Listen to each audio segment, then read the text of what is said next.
There was a time when fear filled the hearts of believers. King Herod had begun to persecute the followers of Jesus. James, the brother of John, had been executed by the sword.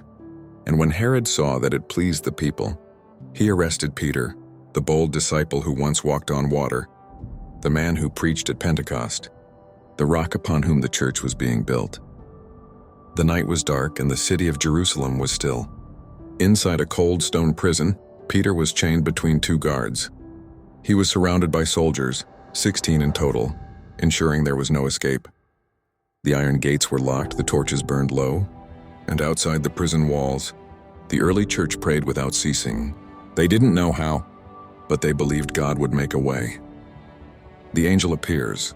In the dead of night, as Peter slept, a brilliant light filled the cell. An angel of the Lord appeared beside him. The angel touched Peter's side and said softly, "Rise quickly." At that moment, the chains fell from Peter's wrists. The guards remained asleep, untouched by the light or the sound. The angel said, "Put on your clothes and sandals. Wrap your cloak around you and follow me." Peter obeyed, though his heart was pounding. He thought he was seeing a vision. They passed one guard post, then another, until they reached the iron gate leading to the city. Without a sound, the gate swung open on its own. A cool breeze rushed in, and the night sky stretched before them. The angel led Peter out into the street, and then suddenly disappeared. Peter stood alone, trembling. The city was silent, the chains gone, and freedom wrapped around him like a miracle. He whispered, "Now I know without a doubt that the Lord sent his angel and rescued me from Herod's hand." Faith in the midnight hour. Peter ran to the house of Mary, the mother of John Mark, where the believers were still praying. He knocked on the door, and a servant girl named Rhoda came to answer. When she heard Peter's voice, she was so overjoyed that she ran back inside, and without opening the door, she shouted, "Peter is at the gate." But the others said, "You're out of your mind."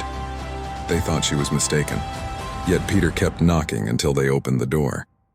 When they saw him standing there alive and free, they were amazed.